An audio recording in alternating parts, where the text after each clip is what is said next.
Di era modern yang penuh dengan godaan dan kegelapan, banyak manusia terjerumus ke dalam jurang dosa. Penggunaan narkoba dan kenakalan remaja semakin merajalela, sehingga mereka terkurung dalam kebingungan dan kesedihan. Namun, di tengah kegelapan itu ada secercah cahaya harapan bagi mereka yang merindukan jalan pulang, mencari jalan kebenaran untuk bertaubat dan memperbaiki diri melalui inabah.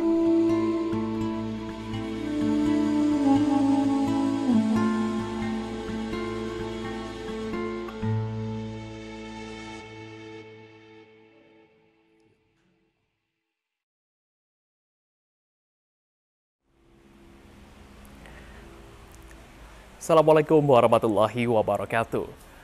Pemirsa yang dirahmati oleh Allah Subhanahu wa taala, setiap manusia tidak luput dari kesalahan sekecil apapun. Namun, sebagai manusia, kita diberikan kesempatan untuk kembali. Metode inabah dikenalkan di Pondok Pesantren Suryalaya, Kecamatan Pager Ageng, Kabupaten Tasikmalaya, Jawa Barat. Lalu seperti apa metode ini diberikan kepada masyarakat? Bersama saya Frederico Sinatria, inilah Jejak Islam TVRI Stasiun Jawa Barat.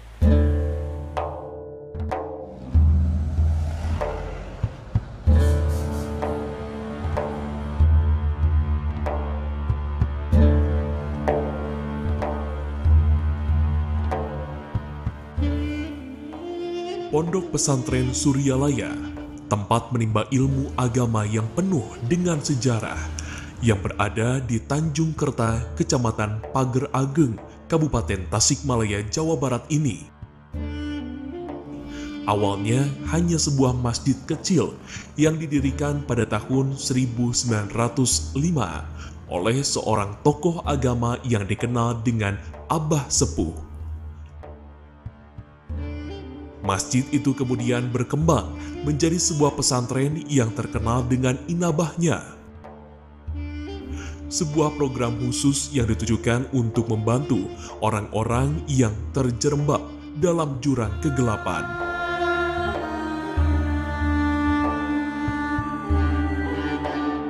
Abah Sepuh, seorang tokoh spiritual yang dihormati, menjadi mursyid pesantren ini pada tahun 1908.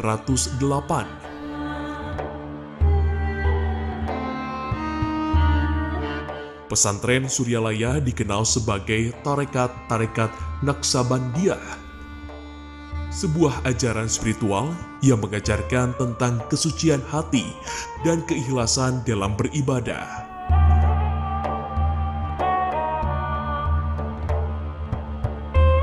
Pada tahun 1956, Abah Anom, anak kelima dari Abah Sepuh, menggantikan posisi Abah Sepuh sebagai pemimpin pesantren ini.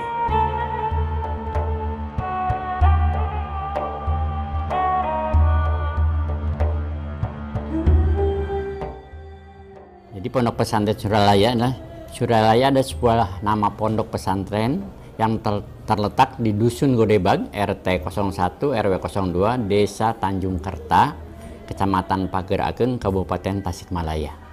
Jadi di Tasikmalaya posisi Pondok Pesantren Suryalaya itu. Ini Pondok Pesantren Suryalaya terkenal dengan inabahnya di sini. Sebuah program yang khusus untuk mengobati para pecandu narkoba dengan metode zikir. Di Pondok Pesantren Suryalaya dirintis oleh Syekh Abdullah bin Nur Muhammad, Mubarak bin Nur Muhammad, atau dikenal dengan panggilan Abah Sepuh, sejak awal tahun 1905. Pada masa perintisan mengalami banyak hambatan dan rintangan. Hambatan tersebut datang dari pemerintah kolonial Belanda, masyarakat sekitar pesantren, dan juga di lingkungan alam yang cukup menyulitkan. Hingga akhirnya pada tanggal 5 September tahun 1905, Abah Sepuh dapat mendirikan sebuah pesantren yang berupa masjid yang terletak di Kampung Gedebag ini, Desa Tanjung Kerta, Kabupaten Tasikmalaya, Jawa Barat. Suryalaya diambil dari istilah Sunda yaitu surya, matahari, dan laya, tempat terbit. Jadi Suryalaya ada secara harfiah mengandung arti tempat matahari terbit. Dalam perjalanan pendirian pondok pesantren ini tidaklah mudah. Banyak rintangan yang dihadapi. Namun, atas keyakinan yang kuat, pondok pesantren ini tetap teguh berdiri dan menjadi tempat perlindungan bagi orang-orang yang membutuhkan bimbingan spiritual. Pondok pesantren Suryalaya pun sudah terkenal ke mancanegara karena program khususnya yang berhasil menolong orang-orang yang telah keluar dari jalur akidah Islam, mengatasi masalah sakit mental, bahkan menanggulangi kenakalan remaja dan korban penyalahgunaan psikotropika dan narkoba. Mereka menciptakan program Pondok Inabah.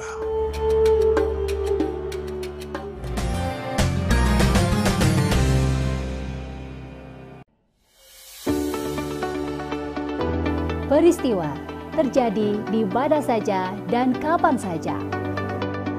Di sekitar kita, peristiwa bergulir setiap hari di seluruh wilayah Jawa Barat. Kami merangkum setiap peristiwa yang terjadi, mengemasnya ke dalam bentuk informasi teraktual dan terkini. Jawa Barat hari ini menyajikan laporan termutakhir pada layar kaca Anda. Setiap hari hanya di TVRI Jawa Barat. Kamera standby. 3, 2, 1, silakan.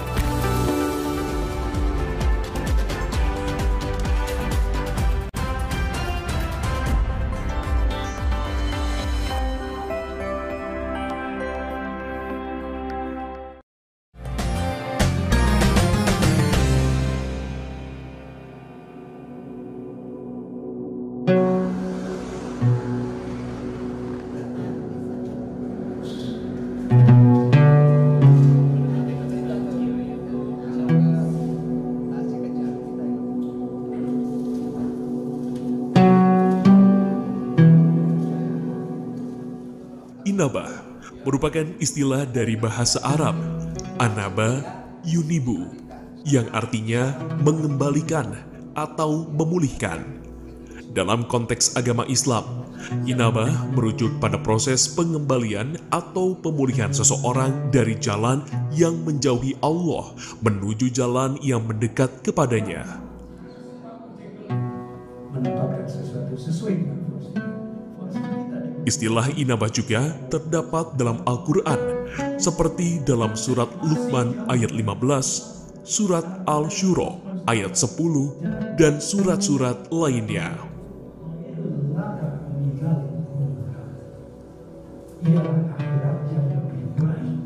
Seiring dengan perkembangan zaman, Pondok Pesantren Suryalaya memiliki banyak pondok inabah. Salah satunya Pondok Inabah Dua Putra yang dipimpin oleh Ustadz Eri. Di Pondok Inabah ini terdapat puluhan anak binaan yang disebut Abibah, anak bina Inabah, yang berasal dari berbagai daerah, profesi, dan jenjang umur yang berbeda. Inabah sendiri artinya kembali ke jalan yang benar, di mana Abah Anom waktu itu di tahun 70-an banyak ketitipan anak-anak yang golongannya mampu karena ketergantungan zat aditif dan narkoba sejenis itu, sehingga sekian lama makin kesini makin banyak, sehingga Abah akhirnya membuat tempat khusus yaitu Inabah untuk tempat anak-anak korban kecanduan obat, narkoba, bahkan ada yang beberapa yang stres akibat dari penggunaan itu. Metodenya sendiri karena sudah dibakukan oleh Pondok Pesantren Suryalaya, kita lebih mengutamakan mandi malam. Jadi anak-anak mulai jam 2 malam sudah dibangunkan untuk mandi tobat. Setelah mandi tobat, mereka kembali masuk ke masjid atau mushola di dalam, melakukan qiyamul lail. Mulai dari setelah mandi tobat, mereka sholat tobat, sholat tahajud, sholat tasbih, ditutup witir, zikir sampai menjelang subuh. Jadi apa yang dilakukan dengan di Inaba itu metodenya 100% daripada Suryalaya, yaitu kita metode Tarekat Qadiriyah Nasabaniyah, di mana obatnya itu sholat dan zikir, lebih ke ibadah, praktek ibadah kesehari-harian.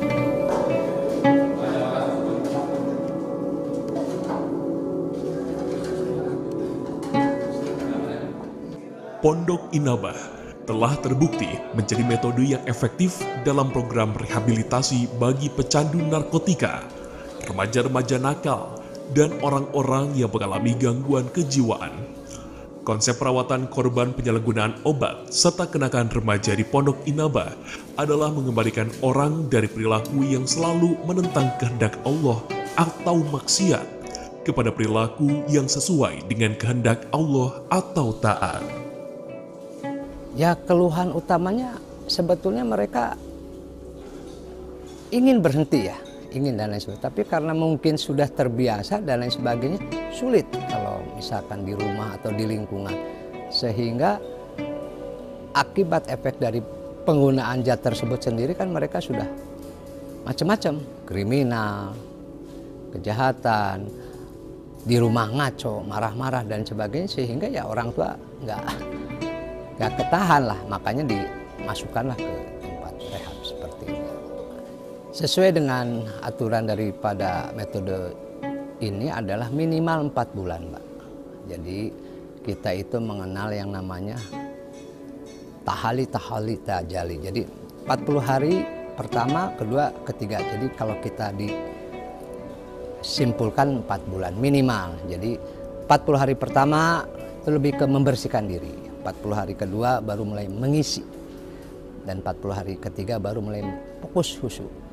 Adapun ada yang bisa dengan 4 bulan tersebut, alhamdulillah adapun yang minimal kan tadi bilang, kembali ke perkembangan masing-masing anaknya.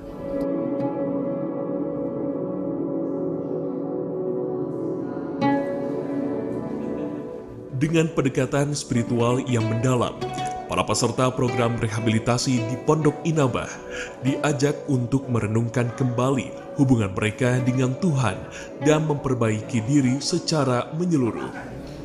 Melalui pembinaan spiritual, pelatihan agama, serta dukungan psikologis dan sosial, peserta program dapat menemukan kedamaian dalam hati mereka dan kembali ke jalan yang benar.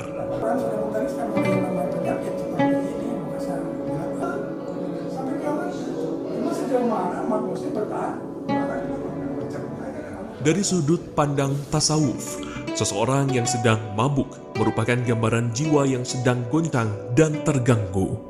Kondisi ini menunjukkan ketidakseimbangan spiritual yang memerlukan pemulihan agar dapat kembali ke jalan yang benar. Dalam konteks ini, metode pemulihan yang diperlukan adalah metode Inabah. Pertama kan saya didewasakan di Pondok Pesantren Suryalaya itu sejak tahun 84 yang lalu.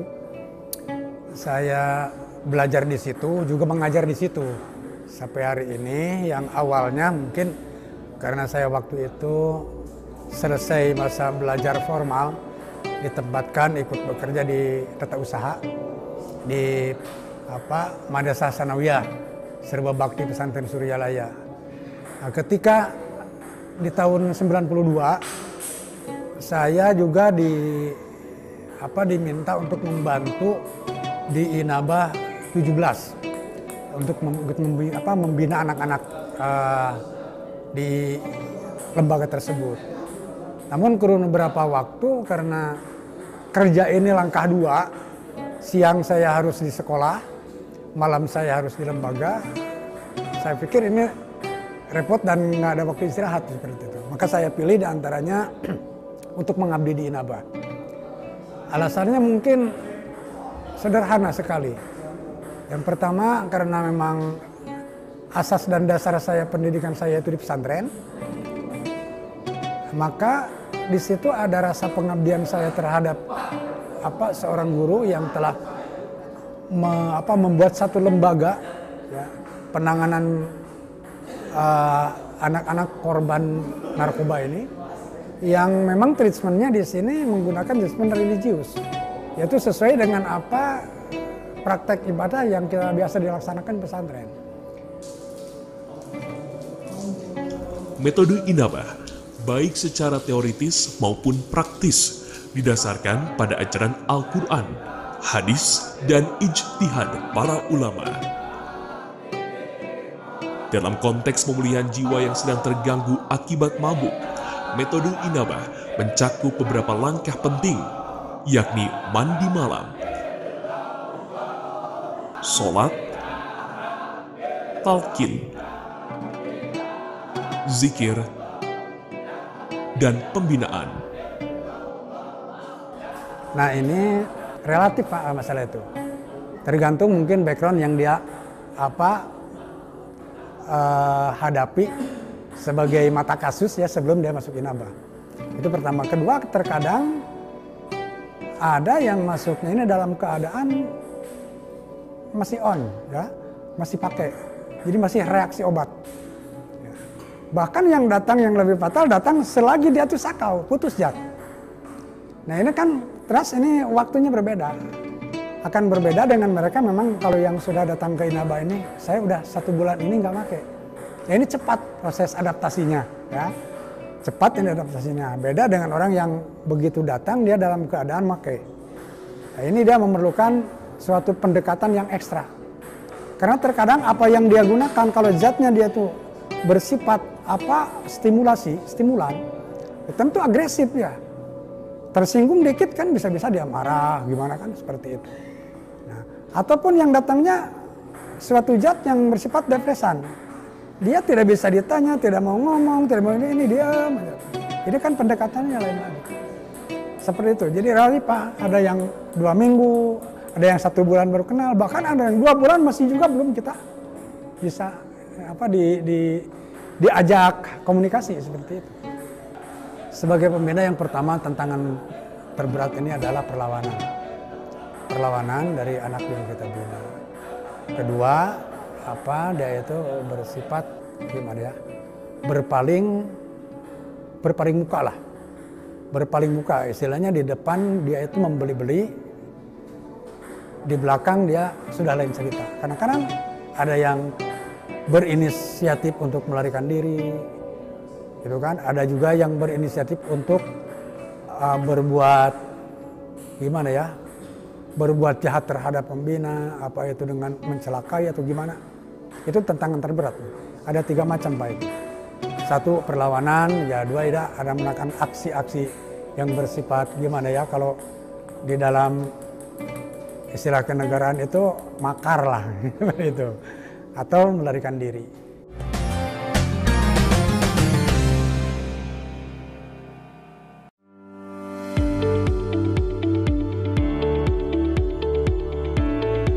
Informasi adalah jendela ilmu yang dapat diperoleh masyarakat dimanapun dan kapanpun. Assalamualaikum warahmatullahi wabarakatuh. Sampurasun. Di era informasi digital masa kini, TVRI Jawa Barat mempersembahkan program Sampurasun, sebuah program berita interaktif yang dikemas secara aktual dan menarik dengan menghadirkan sejumlah informasi dari berbagai sumber, baik itu media online maupun media sosial. Kalau misalnya kita beli kendaraan, pastikan kita tuh sharingnya sama personil dari fungsi lainnya.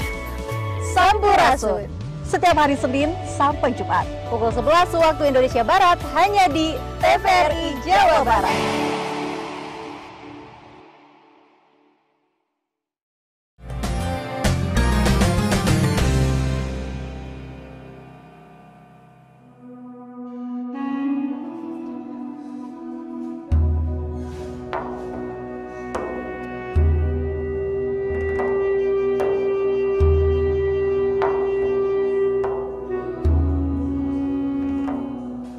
Setiap insan yang bernyawa dalam hidupnya tidak pernah luput dari dosa dan kesalahan. Manusia adalah makhluk lemah yang rentan tergelincir ke dalam dosa, terjebak dalam kesalahan, dan terjerumus dalam kegelapan. Namun di tengah-tengah kelemahan dan kekurangan itu, ada rasa dalam dirinya yang tak pernah padam. Rasa yang membangkitkan keinginan untuk kembali ke jalan kebenaran. Seperti halnya Fajri, salah seorang abibah yang pernah terjerembab dalam kesalahan dan merindukan jalan pulang mencari ridho ilahi. Saya di sini sejak 23 November tahun 2023. Awal mulanya saya makin narkoba udah cukup lama. Ya sudah lumayan lama menjalani makin narkoba. Dikasih kesempatan sama orang tua untuk berubah, nggak berubah juga, ya akhirnya masuk sini lah.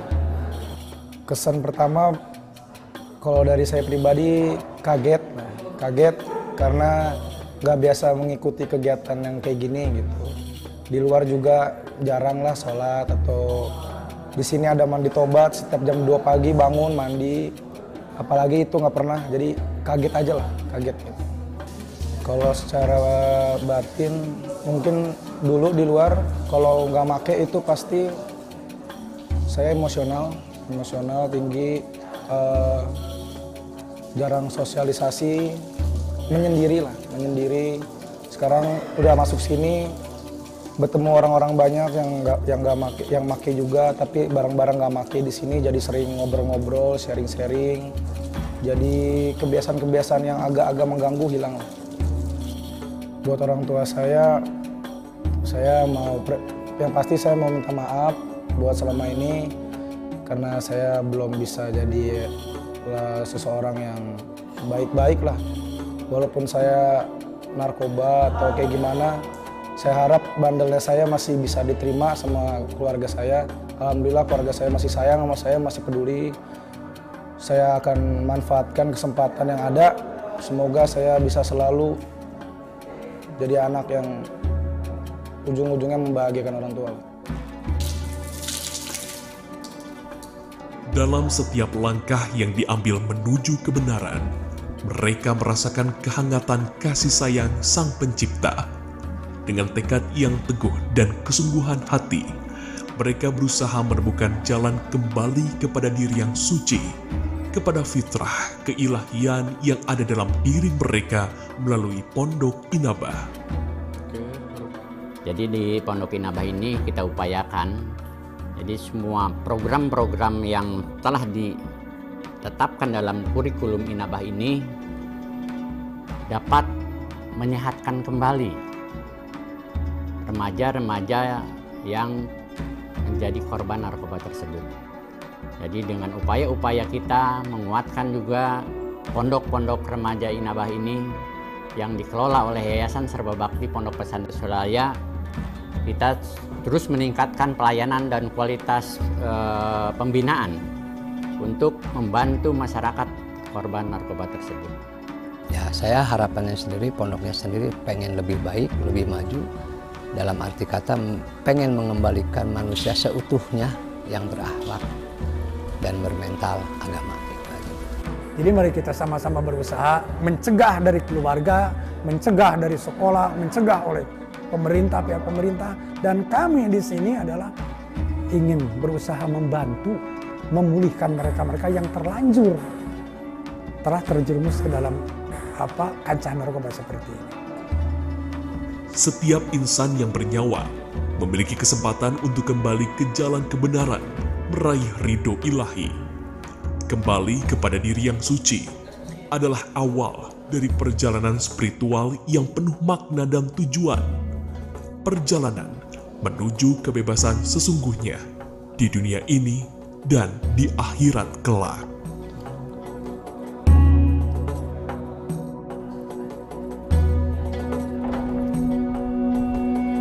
Kebebasan yang sesungguhnya adalah di mana manusia bisa merasakan kedamaian dan juga kebahagiaan yang sejati. Kebebasan yang sesungguhnya adalah di mana manusia bisa mencari jalan yang kembali untuk meraih ridho dan yang suci juga abadi. Metode Inabahlah menjadi salah satu jalan untuk kita kembali. Demikian Jejak Islam dari TVRI Stasiun Jawa Barat. Saya Frederico Sinatria.